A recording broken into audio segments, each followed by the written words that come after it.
The night security escorted my brother out of my building, he kept screaming that I had ruined his life. Tie loose. Face red. Not words anymore. Just noise coming out of a man who couldn't believe what just happened to him. I stood at the second-floor window, hands in my pockets, watching. My reflection in the glass looked calmer than I felt. Maybe. Daniel looked up, saw me, kept screaming. I turned around and walked back to my desk. He wasn't entirely wrong. By the way, I did ruin his life. He just had the reason wrong. Before I tell you how we got there, if stories like this hit close to home, hit that like button and subscribe to Familix's Revenge. Takes 2 seconds. Means a lot. Now let me take you back. 4 months earlier. 4 months earlier means a Tuesday in October. 7:30 in the morning, empty parking lot. Coffee from the machine down the hall, because the good stuff doesn't brew until 8. I'd been doing this for 15 years, arriving before anyone else, leaving after everyone else. Not because I'm noble. Because the company is mine and I built it from nothing, and I don't trust things I can't see with my own eyes. Legal pad on the desk, 1 pen. Client reports stacked by account size. That's the morning. Every morning, there's a photo on my desk. Has been for years. Me and Daniel at the beach, maybe 1998. He's laughing. That open laugh he had when he was young, before he decided the world owed him something. I've got my arm around him. We look like brothers. We were brothers. I keep the photo there because I'm stubborn, not because it makes me feel good. Daniel started at 9:15 that Tuesday. Not 9. Not 9:05. 9:15. I know because I watched the clock. I'd been watching his clock for a while by then, telling myself it was nothing. Managers notice these things. It doesn't mean anything. He walked past my glass partition without looking in, already talking to someone in sales, already easy. Like a man with nothing to hide. I gave him that job 2 years ago. Should be honest about why. It wasn't because he was ready. 3 failed businesses, money borrowed and returned. Always returned, but never without that particular resentment that comes with returning things. I gave him the job because I made it and he didn't, and that gap between us had been sitting in the room every time we were in the same room since we were kids. The job was my way of closing it. Guilt dressed up as generosity. I never said that out loud to anyone, including myself, until much later. There's a memory I keep coming back to. Daniel maybe 7, me 10, at that same beach in the photo. I'm carrying him on my shoulders because he's tired and won't admit it. He's laughing that laugh. I remember thinking, this is what brothers do. You carry them when they're tired. You don't ask questions. You just carry them. I carried him for 35 years. Turns out he'd been going through my pockets the whole time. The email from Thomas Reeve came on a Wednesday. 4 lines. No greeting. Concerns about reporting integrity before contract renewal. Thomas had been a client for 9 years and never once questioned a number. I called him directly. First sign I was already scared. Thomas wouldn't give specifics. Said he'd received documented evidence of billing irregularities from an anonymous source. Couldn't share who, but the information was specific. I asked one question. How specific? He said, internal specific. Hung up. Sat without moving for 3 minutes. Counted them. I called Angela that night and said nothing was wrong. That's what I always say when something is very wrong. She knows this. Didn't push. I lay awake going through every person with client access. 12 people. Kept landing on Daniel. Kept moving past. Went back. The brain protects you from what it already knows. Mine did it for 4 hours before I stopped letting it. 11 o'clock I drove to Daniel's apartment. Parked outside. Engine running. Sat for 40 minutes in the dark like an idiot, not knowing what I'd say if he opened the door. There was a moment, maybe minute 20, maybe minute 30, where my hand actually went to the door handle. Just sat there on the handle. I don't know how long. Then I put it back on the wheel. I kept thinking about that beach photo. Him laughing. Me with my arm around him. I kept thinking he wouldn't, he couldn't. And I kept knowing he did. He didn't open the door. I drove home. Still don't know why I went. Still don't know why I left. Over 3 days I watched. Daniel accessed the server 2 Tuesday nights after 9 p.m. Client financial folder. 15 to 20 minutes. A client quoted an internal metric not in any report I'd sent. Daniel mentioned Thomas Reeves' name in passing 3 days before Thomas's email arrived. Once. Casual.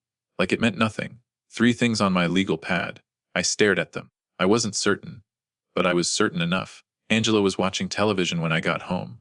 I sat next to her and said nothing for 20 minutes. She asked, work? Yeah. Daniel. Long pause. That pause was its own answer. I don't know yet. She nodded and turned back to the screen. 22 years of marriage builds a language for things too big to say directly. That was one of those conversations. Next morning, decision made.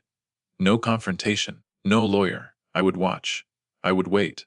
I'd known Daniel for 35 years. He couldn't help himself. Never could. Whatever he was doing, he'd do it again. And when he did, I'd be ready. I asked Rita to pull server access logs the next morning. Framed it as routine security review. Last 60 days, client folders, all users. She looked at me for half a second. Not long, just half.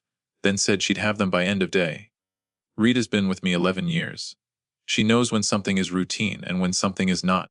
She pulled the logs and didn't ask a single question. That's worth more than most people understand. The logs showed Daniel's credentials accessing the client financial folder 3 times in 6 weeks. Always after 9 p.m., always Tuesday. Duration each time, 15 to 25 minutes. Long enough to read everything. Long enough to copy everything. I stared at those 3 rows for a long time. Printed the page. Folded it. Put it in my jacket pocket. Carried it around for 2 days without opening it again. Like if I didn't look at it, it wasn't completely real yet. First thing I tried was tracing the original anonymous email. Called our IT vendor. Explained there'd been an external communication that may have contained proprietary information. Asked if source could be identified. Vendor came back the next day. Throwaway account routed through 3 servers, completely untraceable. Dead end. I wrote dead end on my legal pad and stared at that too. Fine. Different approach. The second thing I tried was worse. I actually walked toward Daniel's office one morning with the intention of catching him off guard. Just walk in, watch his face, see what I could read. Got to the door. Stopped. Daniel was on the phone, feet up on his desk, easy about everything. That same open quality he always had in rooms he felt comfortable in. I stood there for maybe 4 seconds, then turned around and walked back to my office. Sat down. Confronting him now would be the stupidest thing I could do. He'd deny it. He'd call our mother. He'd make himself the victim of an older brother who never believed in him.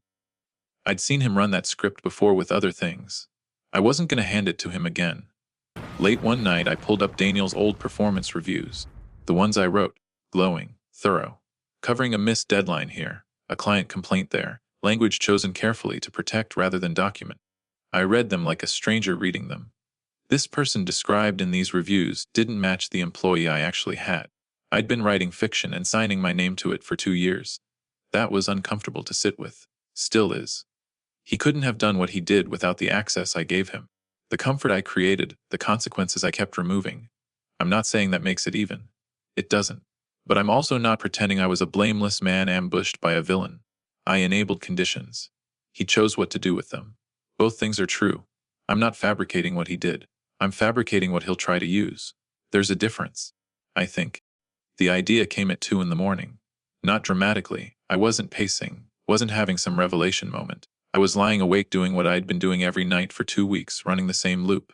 He accessed. He leaked. Can't prove source. Loop again. And then something shifted. I didn't need to prove what he'd already done. I needed him to do it again.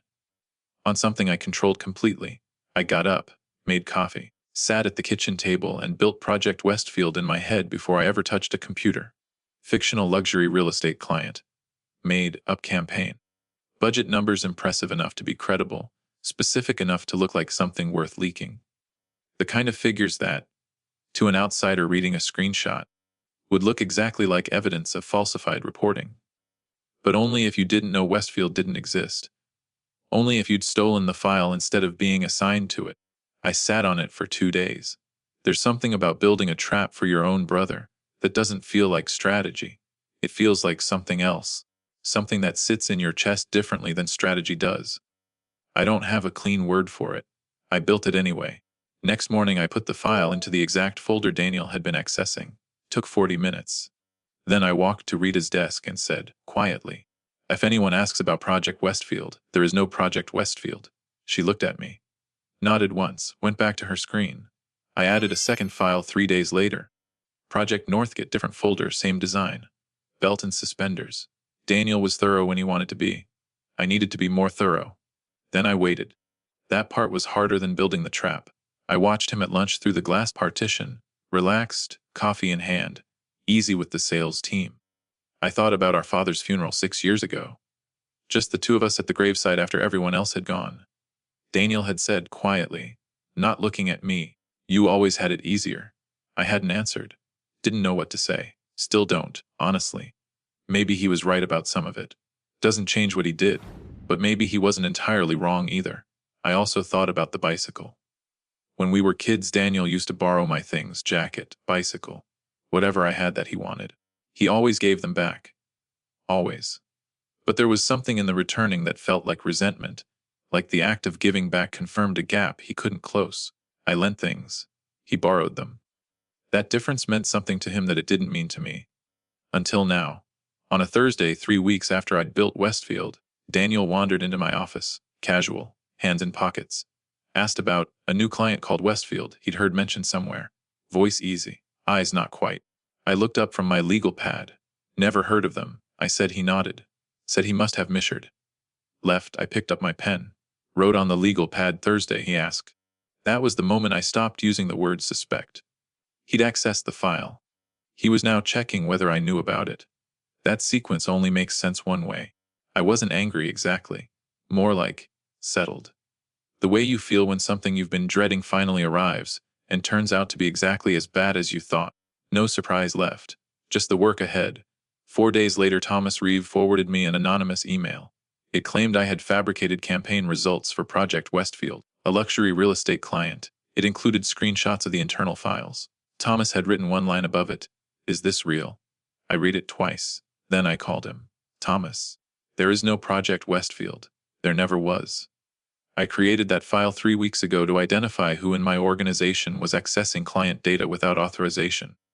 Whoever sent you that email just confirmed they've been inside my system. Silence on the line. Long enough that I checked the call was still connected. You set a trap, Thomas said. I built a door, I said. He walked through it himself. I asked IT to formally document which credentials had accessed the Westfield and Northgate files and when. The report came back the next morning. Single page. Daniel's login. Every time. I printed it, put it in a folder, set the folder on the corner of my desk and didn't open it for 4 days. I'm not sure why. Maybe I needed the time between knowing and doing. Maybe I just needed to be sure I wasn't going to do this angry. The following Monday, I called a standard operations meeting, full team. Announced we'd be conducting an internal security audit due to some unusual server access patterns, routine procedure, nothing alarming IT compliance requirement. I used the word routine twice. Kept my voice level. Looked at different people around the table as I spoke, the way you do when the message is for everyone. Daniel was in the third chair on the left. I didn't look at him directly. Didn't need to. In my peripheral vision, I watched his pen stop moving. 3 seconds. Then it started again. 3 seconds is a long time when you're counting. 2 days later, I sat down with Rita and my 2 senior partners, without Daniel, and presented the IT findings, server logs, access timestamps, the Westfield file, the Northgate file, the anonymous emails to Thomas Reeve, the behavioral pattern connecting all of it. I read from the document. No commentary, no interpretation, just the sequence of events in order. When I finished, one of the partners asked who it was. I paused. Then I said Daniel's name. Rita said nothing. She'd known something was coming for weeks. The partners asked their questions. I answered them. That was the meeting. HR brought Daniel the following morning. I was present. So was our attorney. Daniel sat down across from me and I watched him read the room.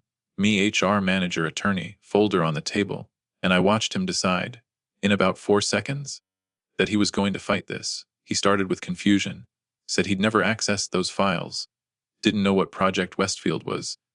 The timestamps had to be wrong. I read him the exact login time from the IT report. Down to the minute. He shifted, said I'd always undermined him, never trusted him. That this was about control and not evidence. That I'd been looking for a reason to push him out for years. I let that sit in the room without touching it. He waited for me to engage. I didn't. Then he looked at me directly and said, "You're really going to do this to your own brother?" 7 seconds of silence. I counted those 2. You did this to yourself, I said. He was escorted out that evening. 9:47 p.m., rain coming down, fluorescent security lights making everything look yellow and tired.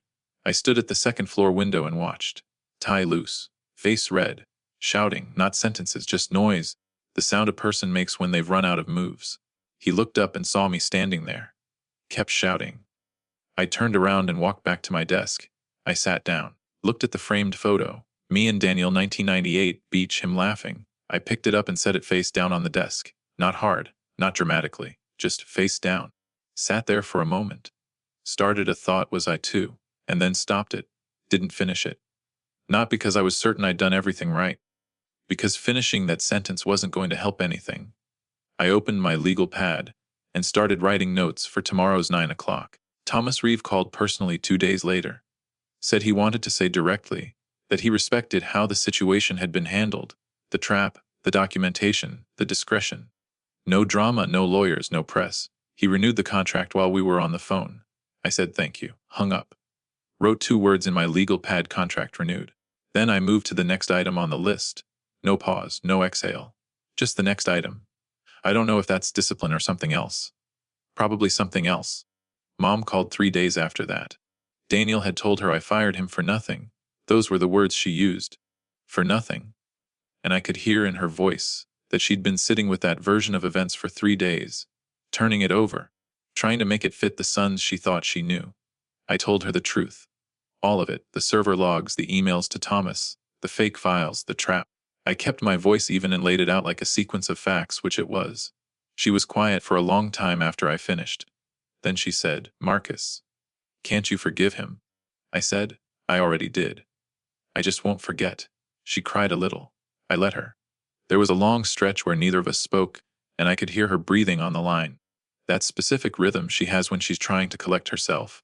Same as when Dad died. Same as when Daniel's second business failed. I knew that sound. I'd heard it my whole life.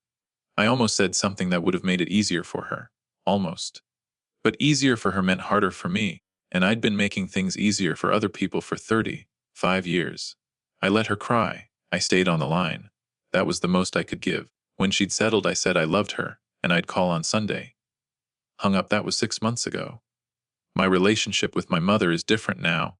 Careful where it used to be easy, measured where it used to be loose, not broken. Just different. I notice it every Sunday call. I've accepted it.